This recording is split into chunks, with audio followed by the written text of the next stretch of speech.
Pessoal, vamos falar sobre os princípios expressos aí da Constituição Federal, ok? Obviamente que os princípios expressos são lá o tal do LIMP, lembram? Legalidade, impessoalidade, moralidade, publicidade e eficiência. A FCC, qual o princípio que ele mais gosta? Princípio da impessoalidade. Certo? Mais de 70% das questões relativas a princípios, eles cobram aí a impessoalidade.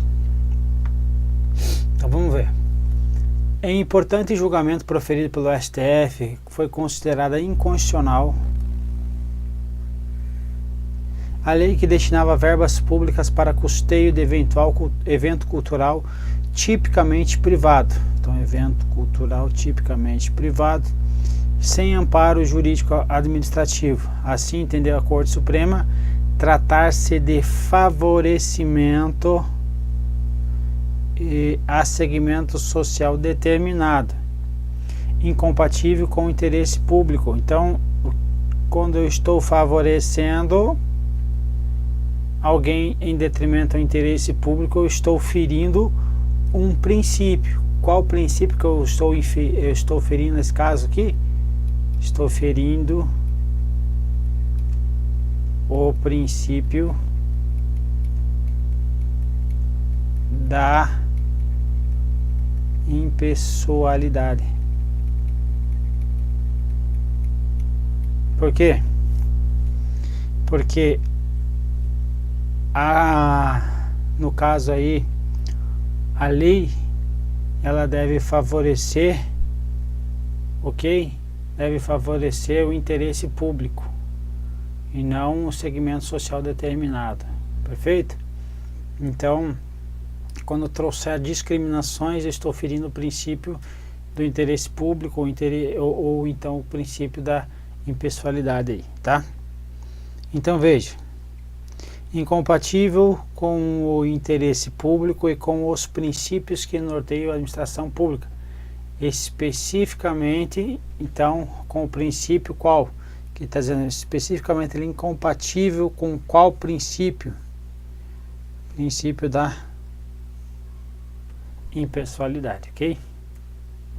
Porque ele está agindo de modo pessoal, de modo a atingir determinado segmento específico. Então, ele está se desviando da finalidade pública, do interesse público. Então, está ferindo o princípio da impessoalidade, gabarito C. Veja, a publicidade, o artigo 37, ele traz no modo geral aí, parágrafo 1º, sobre o princípio. A publicidade dos atos, programas, obras, serviços e campanhas dos órgãos públicos deverá conter caráter educativo, informativo ou de orientação social, dela não podendo constar nomes, símbolos ou imagem que caracterize promoção pessoal, autoridades, servidores ou de autoridades ou servidores públicos. Então, fira o princípio da impessoalidade também, ok? Questão 2. Considere a lição da Maria Silva Zanella de Pietro: a administração não pode atuar com vistas a prejudicar ou beneficiar pessoas determinadas. Veja, fazer um adendo aqui para vocês. O CESP trouxe uma questão, eu abordei essa questão lá no dia 2 da primeira semana de direito administrativo, que ele falava exatamente isso, que a administração pode beneficiar em algum momento, beneficiar pessoas determinadas. A resposta era correta. E veja que aqui ele está trazendo que a lição de Maria Zanella de Pietro diz que a administração não pode atuar com vistas a prejudicar ou beneficiar pessoas determinadas. Então veja que vai depender muito da banca e do examinador quem está fazendo a cobrança. Então, exemplo, CESP vai cobrar às vezes Maria Silvia, às vezes Celso Antônio Badeia de Mello e outras vezes vai cobrar Eli Lopes Meirelles, e algumas vezes esses três eles não concordam com um determinado ponto de vista. e o CESP ou FCC ele vai atuar de acordo com o seu bel prazer ali em cima. Então é por isso que é interessante saber qual é a abordagem da banca, o que ela cobra, ok? Dito isso, vamos para frente. Então a administração não pode, então a regra é não pode atuar com vistas a prejudicar ou beneficiar pessoas determinadas, uma vez que é sempre o interesse público que tem que nortear o seu comportamento. Essa lição expressa o conteúdo do princípio do quê? Da impessoalidade. Perfeito? Então, impessoalidade, vamos ver se ele vai... Agora você tem que ler toda a questão para ver se ele está trazendo o que é correto de acordo com a impessoalidade. Então, impessoalidade expressamente previsto na Constituição Federal, ok? Que norteia a atuação da administração pública de forma a evitar favorecimentos e a viabilizar o atingimento do interesse público da finalidade da função executiva. Então veja aqui que ele trouxe, inclusive ficou até bem na cara essa questão aqui como correta, não é? Legalidade, não. Eficiência, não.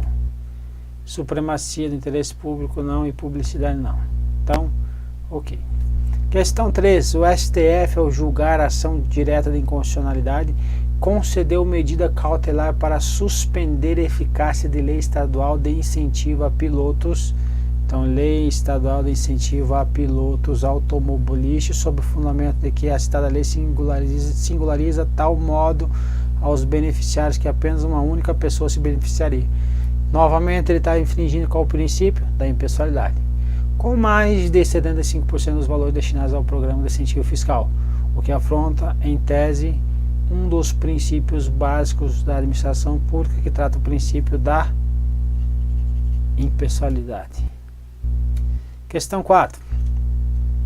Determinada lei estadual foi objeto de ação direta do STF perante o STF, haja visto ter sido questionada sua constitucionalidade. A referida lei obrigou o governo a divulgar, então, na imprensa oficial e na internet os dados relativos a contratos de obras públicas. O STF considerou absolutamente inconstitucional a referida lei por estar com fiel observância a um dos princípios básicos norteadores da administração administrativa. Trata-se especificamente do princípio da impessoalidade agora? Não. Agora está falando sobre o que? Divulgar o que? Na imprensa oficial, divulgar na internet, divulgar dados relativos a contratos de obras públicas. Isso daí é o princípio do qual? Publicidade. Perfeito. Então, princípio da publicidade aí. Ok? Então, a letra E é o nosso gabarito. Questão 5. Questão 5 é a mais difícil, mas dificilmente cai na nossa prova, porque ele não vai cobrar a lei específica dessa matéria aí. Mas vamos lá. O contexto de consenso, negociação, onde se insere a administração pública na atualidade, permite a adoção de soluções anteriormente não adotadas, tais como arbitragem. A utilização desse instituto, no entanto, é predicada por limites, de modo que... Então pronto. Primeiramente, rapidamente, em linhas gerais, o que é arbitragem? Arbitragem é como se fosse um tribunal que não pertence ao judiciário. Serve para fazer julgamentos, para desafogar, extrajudiciais, para desafogar, obviamente, quem? O judiciário. Perfeito? Então, tem no âmbito administrativo a arbitragem, ok? Então, é em cima disso que a questão está tratando. O que mais que nós temos que saber sobre a arbitragem? Ela vai estar sobre alguns tipos de bens. Quais bens? Os bens os bens patrimoniais disponíveis, ok? Se é que tem bens patrimoniais disponíveis, isso que a doutrina questiona muito essa lei. Vamos para a lei, depois voltamos para a questão. Então, ó, a arbitragem é restrita a direitos patrimoniais disponíveis, certo? Então ele deve estar restringido a direitos patrimoniais disponíveis, Fica a arbitragem aí vedada por equidade, haja visto que o princípio da legalidade norteador dos atos estatais, dever de publicidade, salvados os sigilos. Aqui, voltando para a questão, eu tenho que saber então que são o quê? Eu tenho que saber que são direitos patrimoniais disponíveis. Somente nesses direitos patrimoniais disponíveis que eu posso utilizar a arbitragem, certo? Os indisponíveis eu não posso utilizar. Então ficam excluídas todas as demandas envolvendo administração pública direta? Não, todas as demandas não. Fica restrito aos direitos patrimoniais primários da administração direta, que depende da autorização legislativa para negociação de direitos indisponíveis? Não. Fica sujeito à homologação judicial, tendo em vista que não existem direitos patrimoniais disponíveis? Não.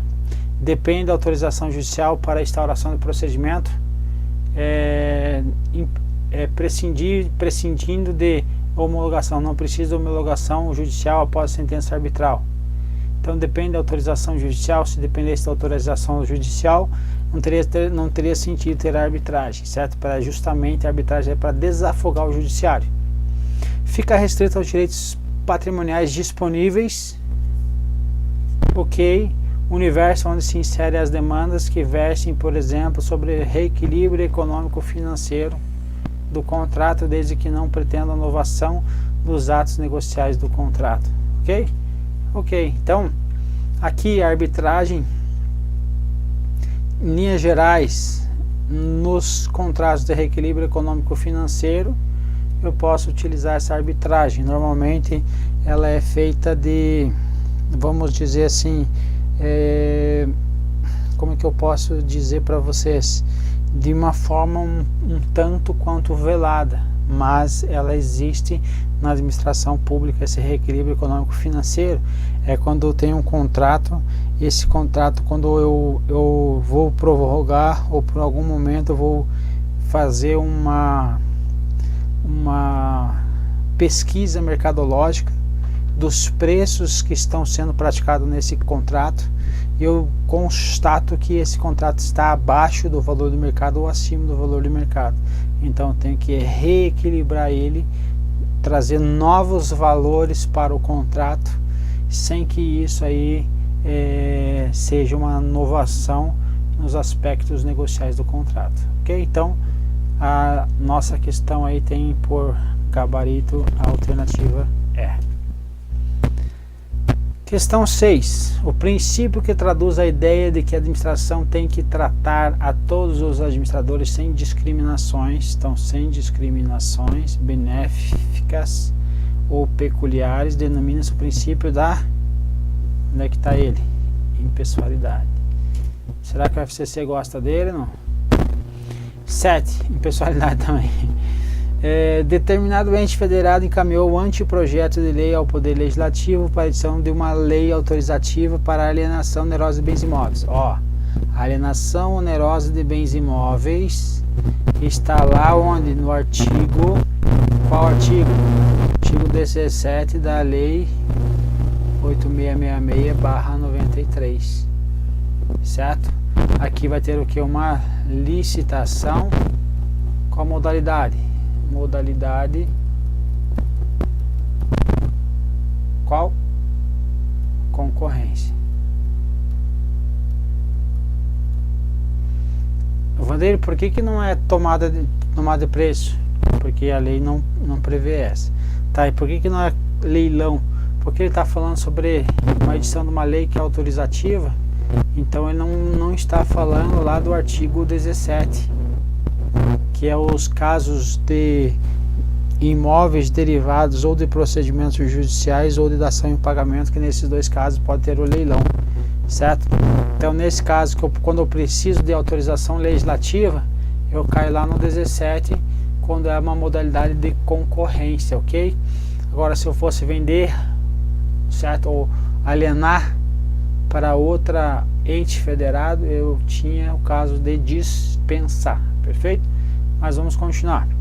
Da qual constava além do valor mínimo, então teve avaliação de mercado, o destino do produto do negócio jurídico a ser celebrado mediante prévia licitação pública. Ok?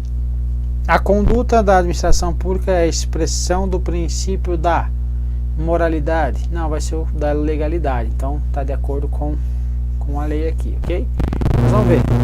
Moralidade na medida em que os bens imóveis inservíveis, não temos bens imóveis inservíveis, nós temos bens móveis inservíveis e bens móveis que não estejam em uso. Perfeito? Alienados onerosamente mediante dispensa de licitação. Então, nesse caso aqui, provavelmente não é uma dispensa, porque ele não trata assim da destinação. Ele está falando que vai ter uma licitação. Então, se vai ter uma prévia licitação, não é o caso de dispensa. Não é o caso de estar fazendo uma permuta, por exemplo. Então, não é o caso oneroso, está vendendo bem.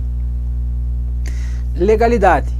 Ok, na medida em que os bens imóveis inservíveis, aqui está pau, devem ser obrigatoriamente alienados onerosamente pela administração mediante dispensa de licitação. Não, obrigatoriamente não. Eu estou arriscando esses bens imóveis, mas às vezes, meu povo, às vezes é a resposta menos errada, tá? Então, cuida com isso. Então, vai analisando as questões e vai vendo aí depois o que sobra. A eficiência, sendo o juízo discricionário, alienação gratuita ou onerosa. Então, não é juízo discricionário, podendo ser dispensado o processo de licitação, caso se certifique de que o valor ofertado no certame seria inferior. Não, não é o caso. Procedimento a dispensa não é o caso quando eu me certifico que o valor ofertado no certame seja inferior. Eu vou utilizar dispensa quando eu for utilizar a administração pública versus a administração pública, certo? Então, estou transferindo bem para um outro ente da administração pública mediante permuta ou até mesmo por venda, aí seria dispensa, ok? Mas não em razão desse valor aí. Continuando, eficiência, estando a administração autorizada a derrogar as demais disposições legais em vigor, caso se comprove que o resultado alcançado seria mais vantajoso. Derrogar seria deixar de lado. Então, a administração está autorizada a deixar de lado as demais disposições legais em vigor, caso se comprove que o resultado alcançado seria mais vantajoso. Ainda que o resultado seja mais vantajoso, eu não posso derrogar demais disposições legais, não posso deixar de observar as demais disposições legais, certo? Então, sempre o princípio da eficiência ele está em pé de igualdade com o princípio da legalidade, ok? E por fim nós temos legalidade, que é o que sobrou. Estando a administração autorizada a agir nos limites da lei da autorização legal, autorizada a agir nos limites da autorização legal, ok? Compatibilizando as referidas disposições com a legislação em vigor, que é o caso da Lei 8666, inclusive com as normas que dispõem sobre o procedimento de dispensa de licitação. Perfeito? Perfeito. Então essa aqui é nosso gabarito, não poderia ser outro. Questão 8. Tendo em vista que os princípios constitucionais que regem a administração pública, é incorreto afirmar que a eficiência, então ele quer o errado, a eficiência, além de desempenhada com legalidade, tem que ser desempenhada com legalidade, sim, porque se não tiver legalidade, eu firo um dos princípios. Todos os princípios estão em pé de igualdade. Se eu ferir um, eu não posso ferir um e deixar de observar um em detrimento ao outro, ou vice-versa. Sempre eu tenho que observar todos os princípios. Exige resultados positivos para o serviço público, sim, e satisfatório atendimento das necessidades da comunidade e seus membros. Então ele exige resultados positivos. Em linhas gerais poderia ser isso. A eficiência é o quê? É ter resultados positivos, é fazer mais com menos, ser eficiente, gastar menos recursos para atingir o mesmo objetivo. Então ele não está trazendo nada que traga de discrepância com relação ao princípio da eficiência, então dá para considerar por enquanto essa questão como correta. A lei para o particular significa pode fazer assim, e para o administrador público significa deve fazer assim. O examinador bem criativo, né? Eita ferro. Então aqui ele está dizendo aqui, ao particular ele pode fazer, o administrador ele deve fazer. O que significa isso? Que a lei ela vai ser determinante para o administrador público, certo? O administrador ele vai agir conforme a lei autoriza. Então, conforme a lei autoriza, ele vai utilizá-la. Então, significa que vai estar na lei como deve ser feito. Então, vai estar balizando o que deve fazer. Então, deve fazer assim, perfeito, está correto, ainda que seja uma declaração meio bizonha dele. Moralidade administrativa.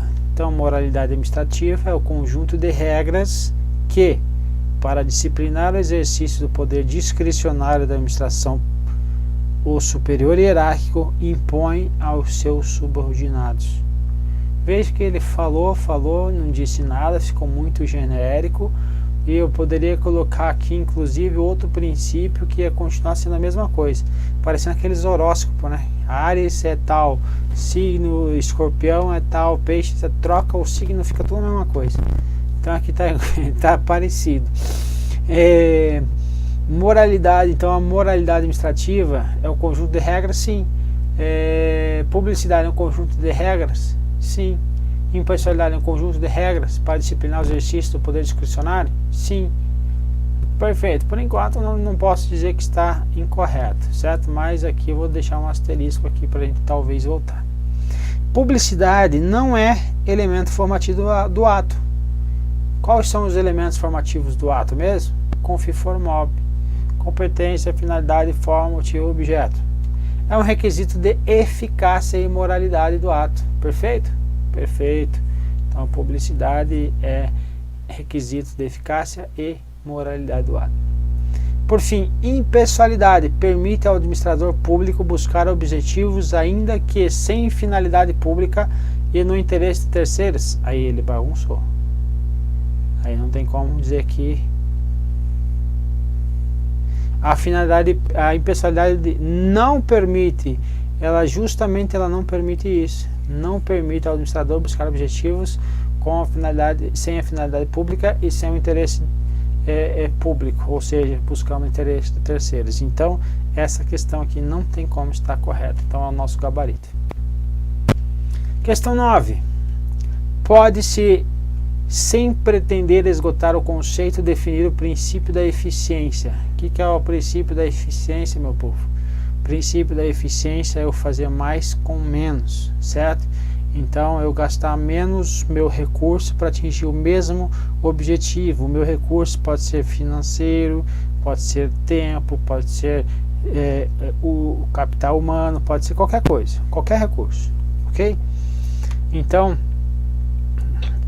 eu sempre trago o exemplo para ficar mais fácil do concurso. Tem duas pessoas, você e um colega seu. E aqui está o seu concurso, que é o seu objetivo. Perfeito? Para vocês dois chegarem aqui e serem aprovados no concurso, você investiu R$2.000. E o seu amigo está lá há 5 anos, já investiu aí R$35.000. Certo? Quem chegou ao objetivo? Os dois. Então os dois tiveram que eficácia, certo? Agora pergunta, quem foi eficiente? Quem utilizou menos recursos nesse caso aqui foi o que? Financeiro, para atingir o mesmo objetivo? Você. Então quem foi eficiente? Você. Então é isso que nós vamos olhar. A eficiência é um princípio constitucional, sim, que rege a administração pública, ok, do qual se retira especificamente a presunção absoluta da legalidade de seus atos. Não tem presunção absoluta. Vamos deixar aqui uma bolinha para a gente talvez voltar. Mas em tese está errada essa questão. É infralegal? Não, ele é constitucional, não está abaixo da lei. Dirigir a administração pública que é para que ela seja gerida de modo impessoal e transparente. de modo impessoal e transparente, não é o princípio da eficiência, é o princípio da impessoalidade. Então, questão B, incorreta. Infralegal, também incorreto, que positivou a supremacia do interesse público, permitindo que a decisão da administração sempre se sobreponha ao interesse particular. Isso daqui não tem nada a ver, no máximo seria o que? Supremacia do interesse público, mas não da eficiência.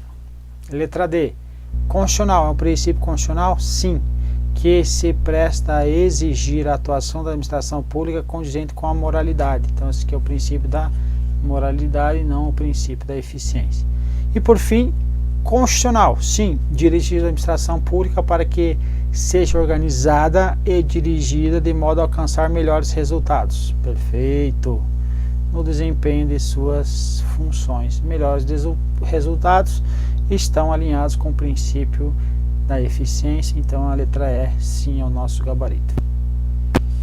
10. A última questãozinha 10, ela é um pouquinho menos hard que aquela que eu classifico como hard, mas é uma questãozinha mais difícil, mais bem elaborada aí, ok?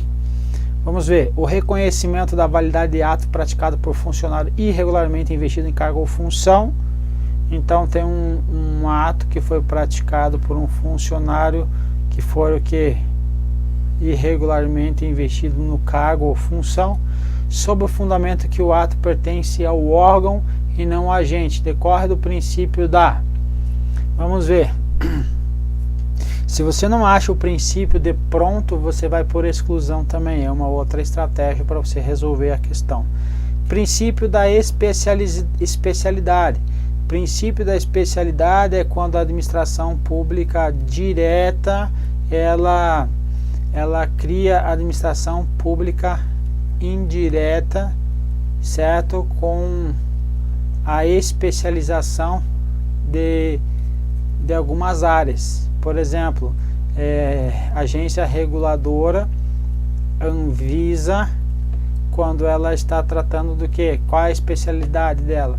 É relacionada à área de saúde, certo? A saúde pública, ele está trazendo então uma criação de uma autarquia de acordo com o princípio da especialização ou da especialidade, ok?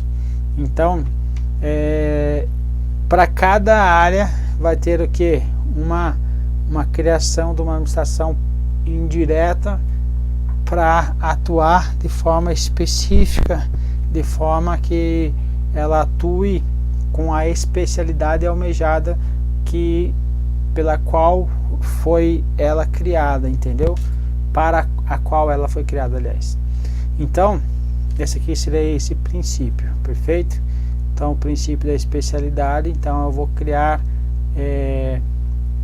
na administração indireta, eu vou criar aí entidades que tenham uma especialidade específica para atuar aí especificamente numa área que a administração necessite, ok? Princípio da moralidade. O princípio da moralidade é o princípio que prevê que o administrador tem que ser probo, tem que ser honesto, então está nesse sentido. O princípio do controle ou tutela é o princípio onde a administração direta ela atua sobre a indireta, certo? Então não há mando, não há hierarquia, mas há o que? Controle, há tutela, perfeito? Um controle chamado controle finalístico. Então esse princípio está relacionado a isso. Princípio da impessoalidade, certo? Então o princípio da impessoalidade vai dizer que o que? Que sempre está com a finalidade de atingir o fim específico, que é o interesse público, ok?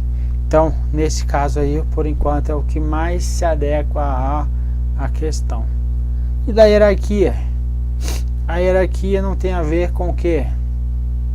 O ato praticado por funcionário irregularmente investido em função, em cargo ou função. Por quê?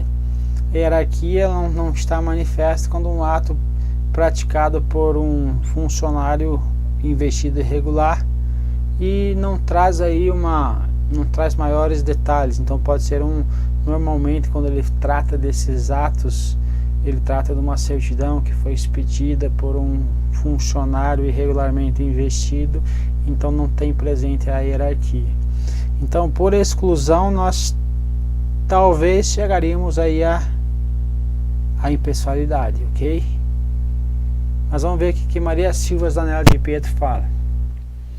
Desse modo, quando um agente irregularmente investido na função pratica ato, permanece válido pela aplicação do princípio da impessoalidade, uma vez que a prática imputa-se ao órgão e não ao agente. Então ele está agindo o quê? Que a impessoalidade, ele está agindo de forma impessoal, que não é ele quem está aqui, ó, não é ele que está a função permanece válida pela aplicação do princípio da habilidade, uma vez que a prática imputa-se ao órgão. Então não é ele quem está praticando o ato. Em tese seria o quê? O ato é impessoal, é o órgão que a ele está sendo imputado. Então a outra órbita do princípio da impessoalidade. Veja que normalmente a ação do administrador, a ação dele visa a impessoalidade. Nesse caso aqui, a ação dele foi em cima da impessoalidade, porque não foi imputado a ele e sim à administração. Veja que foi uma outra órbita, uma outra visão, certo? Uma outra ótica do princípio da impessoalidade. Aqui, nesta ótica, ele se aproximou da teoria do órgão, que é o que? Quando alguém, um funcionário não administrado, um funcionário pratica um ato, quem está praticando o ato, na realidade é o órgão, não ele, porque pela teoria do órgão. Maria Silva da Zanella de Pietro diz que esse daí também pode ser dado como princípio da impessoalidade, porque não foi ele e sim o órgão. Então, tome nota dessa questão aqui, uma questão interessante aí que pode cair em prova, uma questão bem elaborada, porque é uma outra lógica do princípio da impessoalidade, ok? Então, assim fechamos as nossas questões aí. Vamos para a próxima.